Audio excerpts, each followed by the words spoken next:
Now that I'm turning off the mic and we're live, so welcome to Canton Coders, and we are live.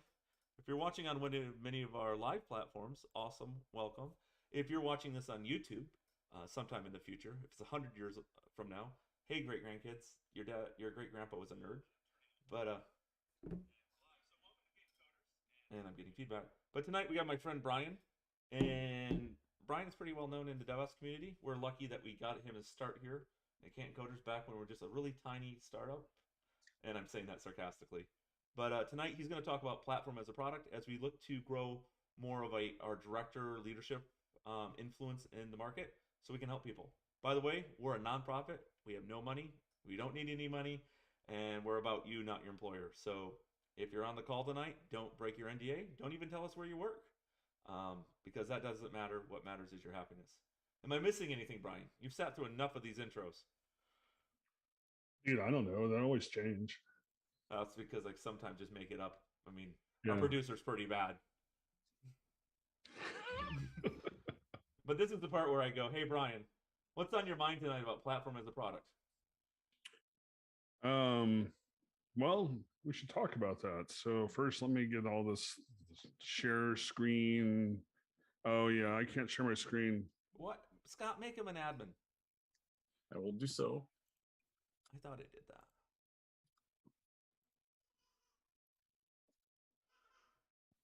And I'm gonna bop off my camera. Obviously, Bryan and Scott are aware of my what's happening for money in my life. So Scott, would you mind just hosting and stuff? I Sure. gotta go take care of some family issues.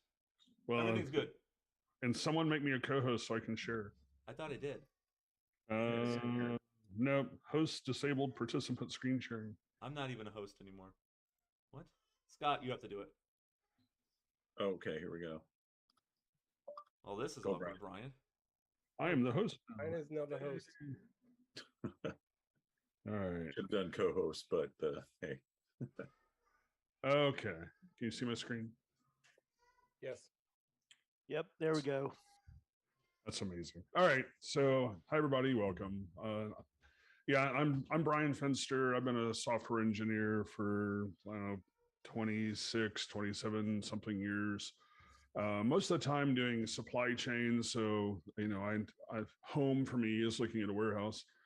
But last several years I've been focusing on how do we deliver software better. I was the position I held before my current job at Defense Unicorns was I was leading the DevOps Dojo at Walmart. We're helping teams with continuous delivery, and we were part of the platform organization at Walmart, and also helping inform the direction of the platform. So I want to talk to you a little bit about some of the takeaways I had from that experience. Still doing platform engineering today, learning new things about new problems people have in the government. And I think this is, if you really want to elevate your organization, you really need to focus on how do we implement platform as a product and not just a set of tools. So first, I always like to start with, what do I mean by DevOps? Because DevOps, continuous delivery, all of these things are intertwined. I've seen some posts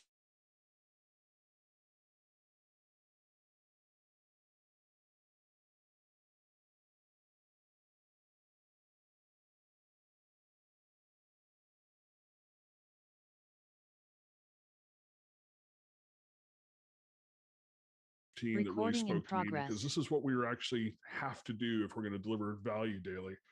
And so platform is that product bit. So if someone says DevOps is dead because platform engineering, they don't understand platform engineering or DevOps.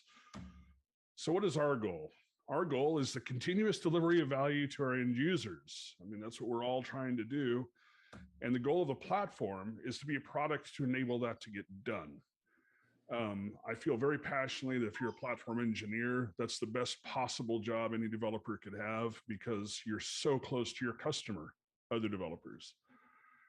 So what's it take to create, a successful platform? Well, you want a centralized platform, and there's good reasons for that. We're going to go through it. You want to be customer focused and not just, hey, we're building cool tools. And you're really focusing on methods and not mandates. We're enabling people. We're not telling people what to do. So let's talk about the centralized platform thing. Okay. What you're looking for is a consolidated set of tools, but you're not also owning the configuration, right? You want the people to own their configuration. We provide the tool to make that easy. Where a lot of organizations start is this just an explosion of ad hoc tools. And this is what we saw at Walmart. And I've seen this at lots of other organizations, is that people need to deliver. And so they just get something to deliver. You'll have like dozens or however big your organization is, a whole bunch of people standing at Jenkins or Harness or all of these tools, right? And everybody owns something. And what you wind up with is every team solving the same problem, which is, okay, cool, you've got ownership, but it also means that we don't have a solid way to make sure that we're being secure and compliant. We can't get some of the organizational non-negotiables baked into all of those different platforms or all those different tools because everybody's too busy to get that done. It means that all of those product teams are burning energy trying to keep their ability to deliver in place instead of focusing on what it is they're trying to deliver. And so we need to fix that. I mean, if you're in this situation, we need to fix it. If you're not in this situation, don't go there. If you've seen the book Team Topologies, this is what we're talking about. We're talking about having a platform team to change this so the platform team supports all of the product teams and their goals. And I had a question that was asked. I gave a presentation about this to a company in Quebec earlier this spring. And the question was asked, how big do you have to be before you have to start talking about building a platform team to support the product teams? Well, the very first implementation, we had a continuous delivery. We had 4 pilot product teams and a platform team. And the platform team was consisted of like 3 people. Their focus was templating some of the common patterns we needed to deliver the 2 or 3 different stacks we were delivering with across those 4 teams, so that all we had to do was modify the configuration for our particular product, but the baseline stuff was all taken care of, and they were just doing everything they could to make it easy for us so we didn't have to futz around with Jenkins. So my contention is that as soon as you have more than 2 teams doing something, you probably need a platform team as small to make it easy to standardize some of the things that need to be standardized for your organizational norms. Which means that we can have standardized guardrails, right? This is where instead of having, security running around playing whack-a-mole or doing these ineffective security theater security reviews after everything is delivered, we can have a centralized platform that we can bake security, bake compliance in as tools in the platform, and so that they're provided as a service instead of having people feeling like they've got these police coming in to come and tell them how they were bad in the past. You've got this single truth, this one thing that says, okay, we are validating with the platform that you're secure and compliant. Now you need to focus on quality, and that's your job. You don't have to worry about these things. They're just, we will not allow you to be insecure and non-compliant. You're welcome. The other thing the platform should really be focusing on is making the right things easy. Now, there was several ways that we were doing this. Pardon me, my phone is dinging because reasons. I forgot to hit do not disturb. So we're going to put that on do not disturb. Cool. At the Walmart platform, we were really focusing on using continuous delivery as a method for not only improving our ability to deliver, but elevating engineering excellence across the organization. And so we built the platform to make continuous delivery, that workflow, the easiest possible way you could deliver. And so you could go and use Git flow if you wanted to, but it was going to cause you toil. You could do all sorts of long-term, like weird ways to deliver things that didn't align with CD good practice, but it was going to cause you pain. You could still do it, But the easiest possible way was to do CD. We also created just a common experience for every single way to deliver anywhere we could, so that teams could help each other with, if they had any sort of questions, they wouldn't all have to come to us. They could talk to each other and solve those problems together. And because we had that common experience that meant that you could deliver the same way to the cloud or to the edge or wherever, it meant that onboarding was super easy. The onboarding was also easier because we were abstracting away a lot of the complexity. We were creating a declarative platform that would tell the platform what you wanted to do, but didn't have to get into the details of how you needed to do it, unless you were doing something outside the scope of what was commonly supported across the organization. So you could still run some experiments where you had to get into more detail, but for the stuff that was normal, it was super easy to do with the platform. In fact, the last implementation of the platform I got to use before I left, if you wanted to deploy a Kubernetes, a container to the Kubernetes cluster, it took, like 40, 50 lines of YAML. Most of that was just telling it where to send alerts to which Slack channel and what environment variables you need to set for which lower level environment and which production and for production. But you didn't even have to know that Kubernetes existed, and you didn't even have to know how to build a Docker container, because you just give us the code and we do all that for you. You could if you wanted to, but we would build better Docker containers, and the platform just handled it for you. And, I talked about making the unwanted patterns harder. You don't necessarily want to make them impossible, because then you can't migrate people to the platform. But if it hurts to do the work, people are going to want to know how to make their work better. And so if you have organizational goals and you can make the right things easy and make the hard things harder, then it helps people start molding to doing the right things. Of course, you also want to balance this with the people using the platform can't just be victims. You're not trying to throw tools at them and say, just take care of it, right? There's things that we have to do to make sure that we are helping them succeed. First, our platform needs to be easier to use than what they're using. When we built the Walmart platform, our initiative was called the Irresistible Developer Experience.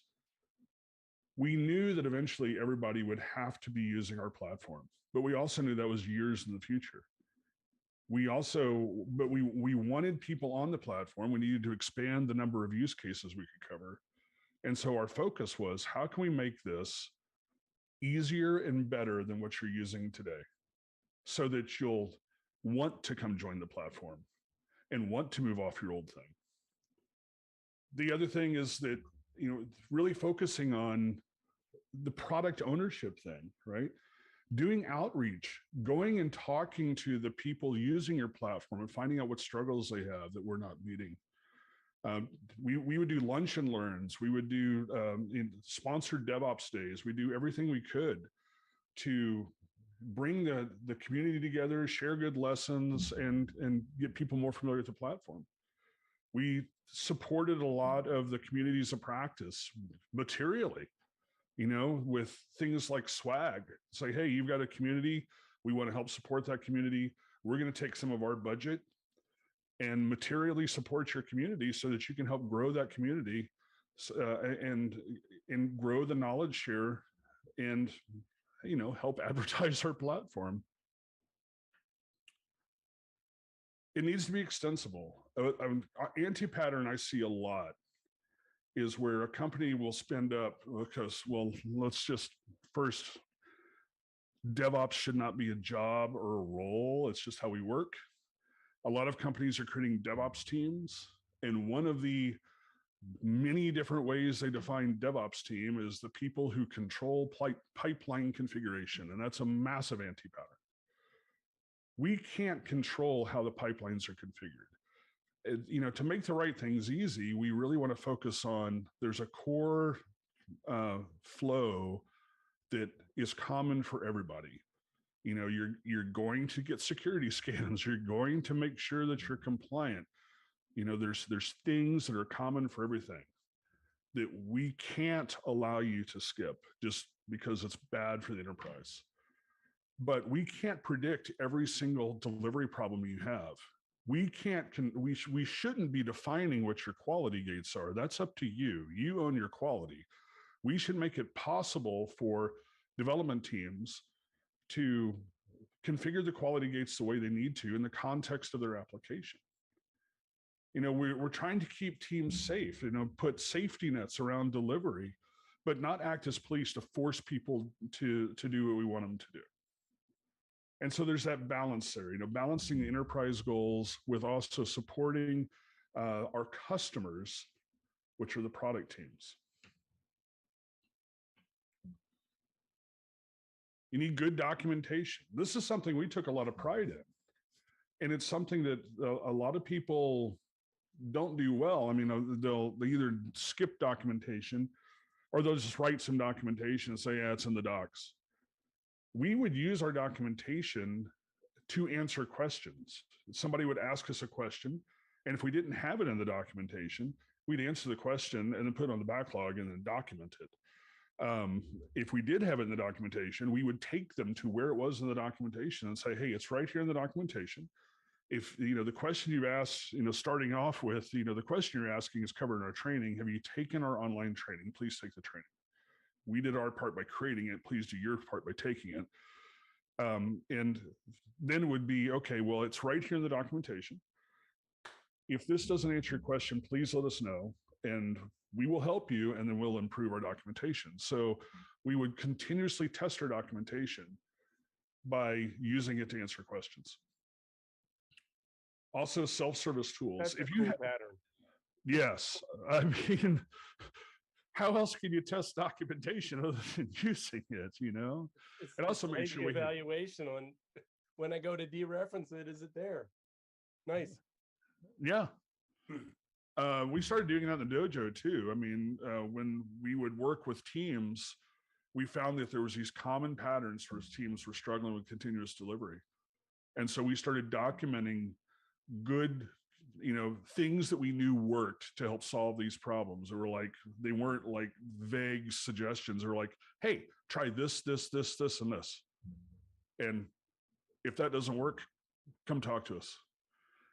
We open sourced all those, by the way. You can find them on the dojoconsortium.org website. Self-service tools. If I have to open a ticket to modify how I'm delivering, we have failed as a platform. There's a platform my wife's aware of that if you want to change pipeline configuration, you must open a ticket and wait for the DevOps team to go and do it. She calls that platform as a service ticket. It's just insane, right? Because if I have to open a ticket to go and add a quality gate, I won't.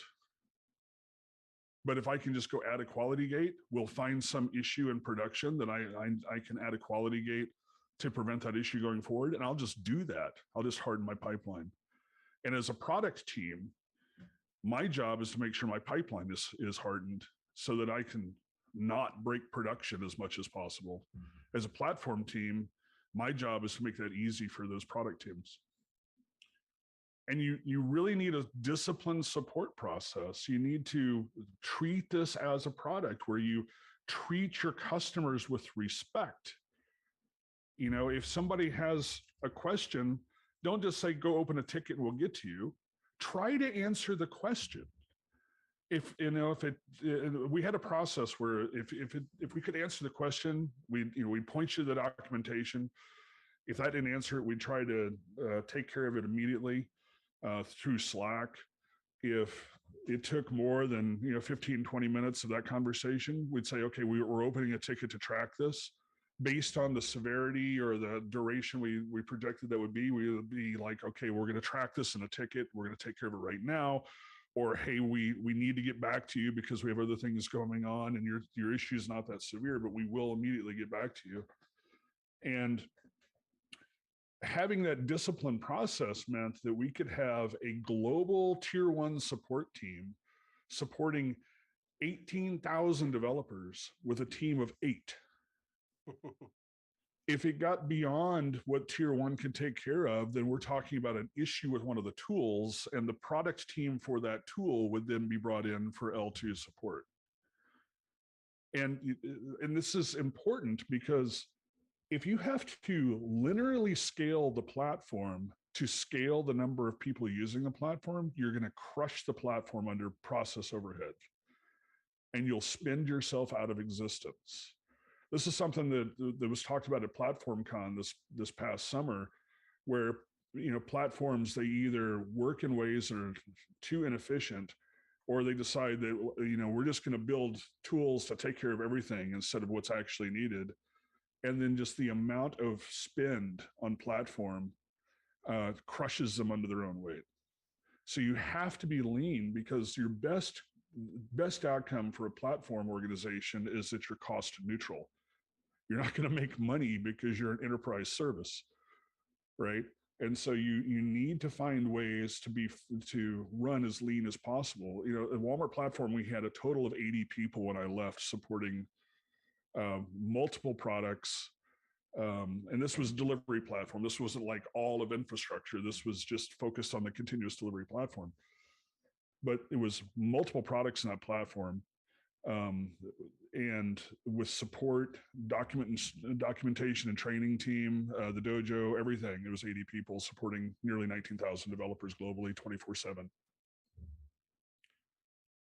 We ran very lean. Our job is to elevate other developers. Their job, product team's job, is to focus on business problems, not on how to deliver. We are supposed to make that easy. We're supposed to remove toil from their lives. And, I take this very seriously. I honestly get offended when there's people in platform who don't take this seriously and just treat developers like an annoyance. You have the best job in the world. You're right next to your customer. It's a persona you should know because it's you. Why would you not have empathy for those people and do everything you could to make their lives easier? How do we reduce the complexity of their work every single day? How do we always look for ways to make their lives better? We shouldn't be running off trying to build nifty tools they may or may not use. We should be talking to them and finding what problems they have and trying to make those problems less intense. And really, like any other product, right? We're not going to tell an end user, here's a thing that you have to use, because they're not going to, right? We're going to say, hey, what problems do you have? How can we help you solve your problem? That's what every product should be doing. And platform needs to operate the same way to be effective. And, this, again, we need to provide methods for how to get things done and not just tell people to do things, right? You can't just throw tools at people and expect to get good outcomes. You have to help people with the information on how to get those outcomes. I mean, this is why we started a dojo at Walmart, is because people didn't know how to do continuous delivery. We gave them a platform that did CD really, really well, but they didn't know how to do CD, because CD is not the tools. CD is how we use the tools to continuously deliver value. It's how we work. And so helping them with those things is something that I also think that if you're going to be an effective platform, you need to do that developer advocacy and show people how to use the tool correctly.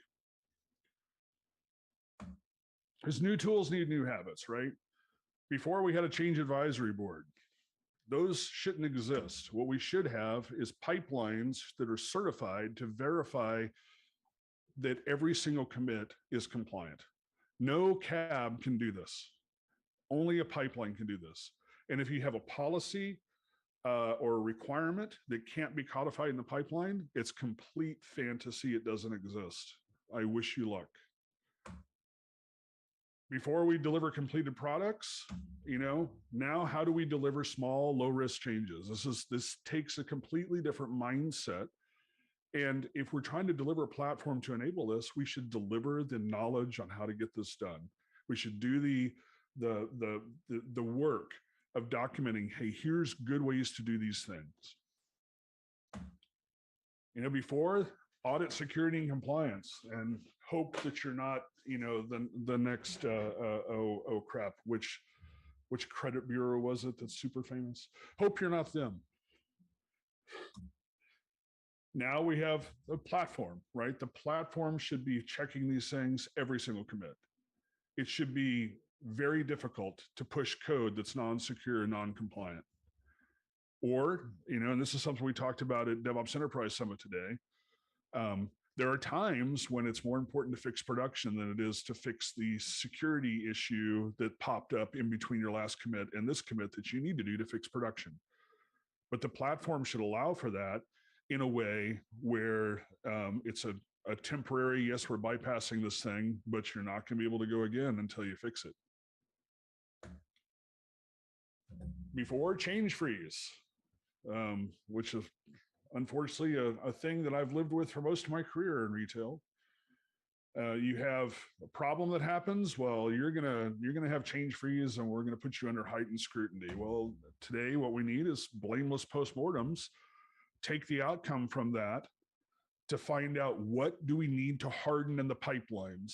What do we need to add to the platform to make it easier to do the good things and harder to do things that cause things to break? We recently had a book club at Defense Unicorns. We're reading The Design of Everyday Things. Anybody who do what? Fabulous book. Fabulous book. The psychology of everyday things. Yeah. Yes, that's it. Technology. I had the audio book, and about halfway through it, I went and got the electronic copy so I could start highlighting it because it directly impacted things around platform engineering. Just the idea of building tools in such a way so it was difficult to misuse the tool. And that was written before most people even had a PC. So it's not about computing.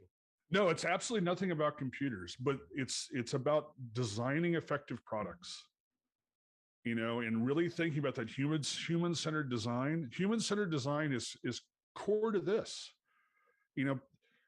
We are pressured as developers every single day to deliver really fast. And if we can remove some of the fear from that, because that you've got a safety net that's going to try to catch mistakes as you go, because we're going to make mistakes. I accidentally pushed a secret to version control and got a note from security, hey, you pushed a secret to version control. I'm very careful about that, but I made a mistake. So what did I do? I found a tool that would check a pre-commit that I couldn't do that again, installed that, and hardened my process. And that's what should be happening. I should, I told security, hey, I've voided my secrets, and also I added this tool. And they were very happy about that and thought the tool was super cool. And hopefully they will tell everybody else about that tool.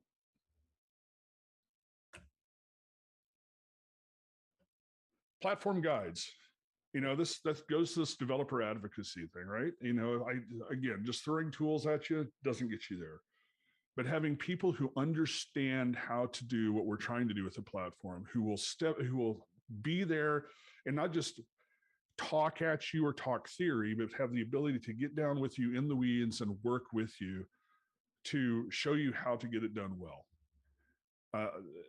And also, having those engineers to bring challenges back to the platform and say, hey, teams, we're talking to a lot of teams and they're struggling with doing this with the platform. Or if we added this feature to the platform, it'd be better. To inform the platform roadmap. Having that two-way communication constantly at the technical level with those engineering teams is so powerful. So, we need to operate as a product. We need a mission and a vision, right? Our job is to enable other product teams to quickly, safely, and securely deliver value to their end users. They are our only reason for existing, and we need to respect them. And we need to focus on developer experience. You hear DevX all the time, or at least hopefully you do. One of the things that I've told people frequently is DevX to me doesn't mean pretty UI on a complicated platform. It means you've reduced the cognitive load of me delivering to production. Platform, we need to eat our own dog food. You use the platform to deliver the platform. On my team in the dojo, we built tools. We didn't just go and talk to teams. We had a physical product that we owned. We used the platform every single day. We used the platform to come up with ways to demonstrate to people how to use the platform. The platform teams delivered their tools with the platform. So we felt the same pain the user, our customers did when we were delivering.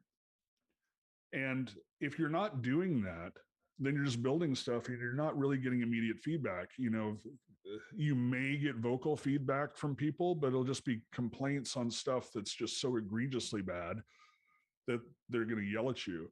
But the small irritations, you may never see those unless you're actually using the platform. And removing those small irritations make things so much better.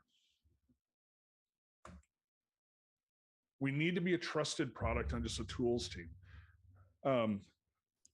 Something else that we did that was really powerful. We branded every single product within the platform. We branded the platform. We had T-shirts, stickers. We treated it like a good open source project where, trying to build excitement around it. We tried to present ourselves as what we were. We were really good at what we did as engineers. But if you asked us a question, we wouldn't BS you. We would come up with an answer or tell you we didn't have an answer, but we'd try to help you find one. And so we became a trusted source of information because you knew if you came to us, you'd get the straight dope. We published a roadmap. This is the problems we're working to solve in the future. And if you have comments on these, please come and give us feedback on it. But this is our current roadmap for the next quarter. And we're working on these problems. The other thing is you can't boil the ocean. You don't want to go and build a platform that's going to solve all the problems and go install it because it's going to be terrible. You want to start with some common small problem that you can verify some of your ideas and start growing it out, just like you would any other product. When we started ours at Walmart, we started with Java on private cloud. That was a very common solution that we had a lot of control over. If we tried to start on the edge, there would be a lot of variability there, and we'd be playing whack-a-mole with edge configuration versus what is our platform doing. And so focusing on that small problem, we're able to then learn from that, grow to more stacks, still in private cloud, then grow to more stacks, going to edge nodes, grow to more stacks, going to public cloud, until we're able to take care of almost everything in almost any environment you can deliver in. And just imagine one platform that can go to private cloud, public cloud, edge with a common user experience. It took us like 2 years to build that, which is nothing, but it was the discipline we had. We need to have empathy for our fellow developers, right? You be the product you'd want to use. And this button here, this is a real thing. This is another engineer from another infrastructure area deploying managed Tomcat, which was used by a whole bunch of teams. It was super critical with that button using our platform. He just wired a Raspberry Pi into our API. He had a switch that he would flick and it would report whether he had a green pipeline. And if he did, he'd hit the deploy button and it would ship. Nice. It was so cool. With that, this is how you can reach me. I think platform engineering is the coolest job, but only if you take it seriously. And I blog a little bit about how to deliver software better blogged at bryanfinster.com. And I wrote a paper for IT Revolutions that is a more holistic strategy, includes having a platform, but includes many other things that I think are important if you want to improve an enterprise. And you can get to that at the bit.ly at DevOps-enterprise-strategy. You have to log in to IT Revolution's website, but it's a free download. And with that, we can do some questions. So I'm going to go ahead and turn off the stream. I'll keep the recording. We can post this on YouTube later. If you're watching on YouTube, join slack.cantoncoders.org right now, because there's a Zoom link thing, and Scott will let you in. But this will allow us to have a more candid conversation. But for the Q&A, I remind you, we didn't sign your NDA. You did. You will be liable. We will fold so fast that the lawyers will come find you, because we have no money, and we never will. They'll take all your money. Yeah, we will take all your money. We run on story points, hopes, and dreams. So, yeah, how many story points do I get for the presentation? Okay, well, Scott is actually self-certified. 7.2 PDUs.